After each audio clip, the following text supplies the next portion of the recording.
लाएंगे, बिल्कुल, खास करके उत्तराखंड में। बिल्कुल थोड़ी मदद मिल जाएगी लोगों को कि वहां पर आप जो आपके वन रेंजर हैं उनसे जाके कह देंगे, फॉरेस्ट रेंजरों से, तो वो वहां पे कुछ व्यवस्था करेंगे। हमारे शांति प्रसाद भट्ट जी हैं यूकेडी से। शांति प्रसाद भट्ट जी, उत्तराखंड को स्टूडियो से तो हम नहीं बता सकते, लेकिन आप लोग बहुत अच्छे, जितने लोग यहाँ बैठे हैं सब लोग बहुत अच्छे समझ सकते हैं कि वन अग्नि कितनी बड़ी समस्या है पहाड़ के लिए। देखिए विशाल जी, हर वर्ष की भांति इस बार फिर जंगलों में आग है। आप और हम चर्चा कर रहे हैं। सरकार चुस्त और दुरुस्त सुरक्षा पर लगी है, हालात फिर भी वही है।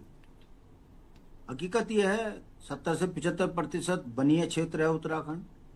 हर वर्ष इस आपदा से विभाग जूझता है। सबसे बड़ी कमी जो प्रथम दृष्टि में देखी गई है, विभाग में कर्मचारियों की कमी है। सरकार इक्विपमेंट तो खरीद लेगी, चलाएगा कौन? ट्रेंड भी तो करना पड़ेगा, एम्प्लॉय भी तो रखना पड़ेगा, मगर दिहाड़ी के मजदूरों से जंगल की सुरक्षा कितनी की जा सकती है वो आप बता ही रहे हो कि आग लगी है और सब गाल बजा रहे हैं, सरकार हो चाहे अन्य हो। अब आप देख लीजिए, सीख लेने के लिए हर वर्ष आग लगती है।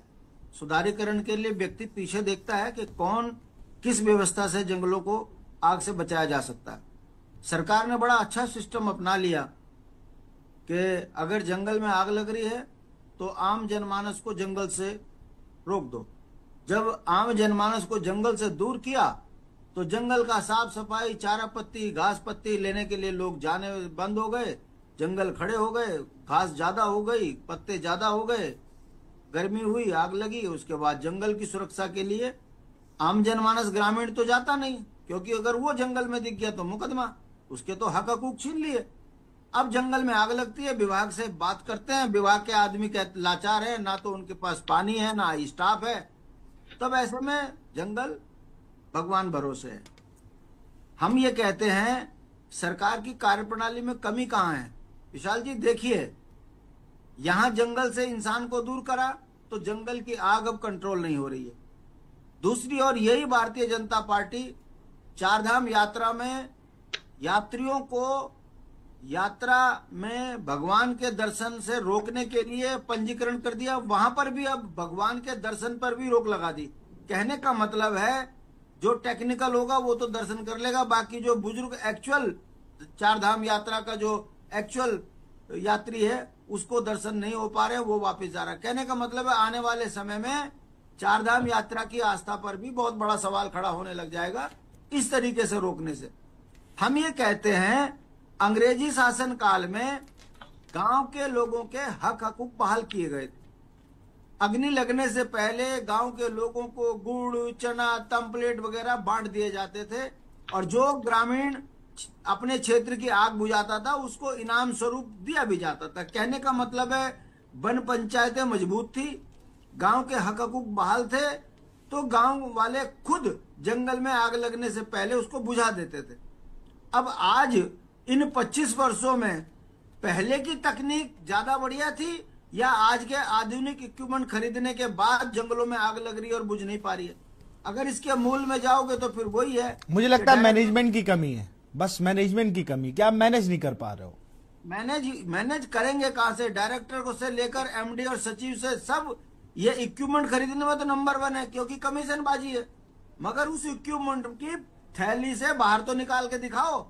थैली से बाहर निकालने के लिए एम्प्लॉय नहीं है, इसलिए वो हर डिस्ट्रिक्ट में पड़े हुए हैं, ब्लॉक स्तर पर पड़े हैं, काम हो नहीं रहा है। कहने का मतलब है विशाल जी, हर वर्ष सरकार के ऊपर आरोप लगाकर ये कह देना कि जंगल के आग जो है सरकार की लापरवाही से बुझ रही, नहीं हो पा रही है कंट्रोल। हकीकत ये है नीति नियंताओं ने ऐसी बना दी है कि जंगल से इंसान को दूर कर दिया और अधिकारी भ्रष्टाचार में आकंठ डूब गया। विभाग में बहुत बड़ी कमी है कर्मचारियों की और सरकार की नीति है कम कर्मचारियों से ज्यादा काम लेना। परिणाम आपके सामने है। हर डिपार्टमेंट के अंदर अफरा तफरी का माहौल है, अराजकता का माहौल है। पूरा उत्तराखंड इस समय पर जो है अराजकता के हवाले जा चुका है। इसीलिए आए दिन भ्रष्टाचार की खबरें उत्तराखंड के अखबार बढ़ाते हैं। उत्तराखंड के अंदर डकैती, चोरी और जंगलों की आग, जंगलों में शहद की चोरी, लकड़ी की चोरी खुले आम हो रही है। रोकने के लिए जिस डिपार्टमेंट में विभाग के कर्मचारी की जरूरत है नहीं। हम बार बार चर्चा करते हैं, समाधान एक ही है, कर्मचारियों का ढांचा पूरा किया जाए, गांव के ग्रामीणों के हक हकूक बहाल किए जाए, अग्नि से पहले गांव के लोगों के पास वो इक्विपमेंट होने चाहिए जिससे वो कम से कम एक कंप्लेंट से एक गांव वाला कम से कम आधा किलोमीटर की आग तो बुझा सकता है। बिल्कुल। 10 गांव वाले मिल गए तो पूरे गांव की आग वो के नजदीक की आग बुझा देते हैं। मगर सरकार किन कारणों से ग्रामीणों के हक हकूक बहाल नहीं कर रहे हैं, ये सोचने वाली विषय है। क्यों? क्योंकि यदि ग्रामीण के हक बहाल हो गए तो जंगल में जो अधिकारी लकड़ी चोरी करते हैं वो पकड़े जाएंगे, गांव वालों के पास डाटा होगा। इसलिए सबसे बढ़िया तरीका है ग्रामीणों को डराओ, उनके हक हकूक उनसे छीन लो, उसके बाद जंगल को जो है प्रकृति के भरोसे छोड़ दो या तो माफियाओं के भरोसे छोड़ दो, जो जितना चाहे लूट ले, बाद में रिपोर्ट बना दो। हर वर्ष जंगल में लाखों करोड़ों रुपए के पेड़ लगते हैं।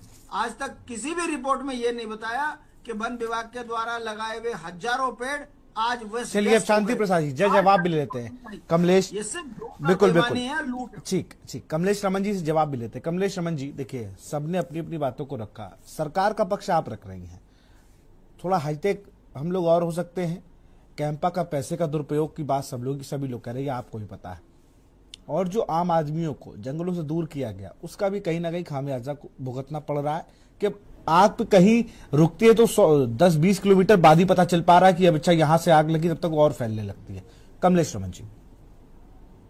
जी बिल्कुल, देखिए बहुत ही गंभीर और संजीदा मुद्दा है ये हमारा, क्योंकि अपने जंगलों को बचाना, अपनी प्रकृति को बचाना हम सबका कर्तव्य है। जितने उत्तराखंड के अंदर हमारा जनमानस रहता है या उस जंगलों के आसपास जो हमारे गांव हैं या जो हमारा विभाग है या हमारे जो कर्मचारी हैं या जो हमारे वहां के रहने वाले बासिंदे हैं या जो रोड पर चल रहा है, मुझे लगता है कि हर एक का कर्तव्य ये बनता है कि जो भी हमारे जंगल हो, जहां पर भी इस प्रकार की कोई घटनाएं घटती हो, उनकी सूचना तीव्र गति से जो है दी जाती है। वो नंबर भी फ्लैश हैं और सरकार की पूरी ये कोशिश रहती है कि हर बार कम से कम जंगलों में आग लगे और वहां के जनमानस को कोई नुकसान ना हो। और सबसे बड़ी बात, जो हमारे जंगलों में हमारे जीव जंतु, पशु पक्षी रहते हैं, जो पेड़ों पर अपना वास करते हैं, उनका निवास स्थान है, उनको किसी प्रकार का नुकसान ना हो, उसको लेकर के सरकार हमेशा इस ओर गंभीर रहती है। और अभी क्योंकि गर्मी आ चुकी है और जगह जगह आपने देखा होगा कि माननीय मुख्यमंत्री जी ने विभाग के जो कर्मचारी थे उन सबको बुला करके मंत्री जी के साथ में बैठक भी की है। और अभी कुछ टाइम पहले एक बहुत अच्छा जंगलों के अंदर एक जो है एक बहुत मजबूत पाइप डालने का काम किया, जहां ज्यादा संभावना रहती है अग्नि की, जहां पे ज्यादा संभावना रहती है कि वहां से किसी भी प्रकार की आग लग जाती है, वहां पर पाइपलाइन अंदर तक पहुंचाने की पूरी कोशिश सरकार की है कि हमारे जंगल ना जले, ना वो धधके और किसी प्रकार की वहां दिक्कत परेशानी भी ना हो। अब अभी हमारे सभी भाइयों ने कहा कि जो ड्रोन की सुविधा होती है हमारे अगर जंगलों में तो देख लिया जाए, तो मुझे लगता है कि इस बार सरकार ने इसका इंतजाम किया है कि जो हमारे ड्रोन होंगे वो ये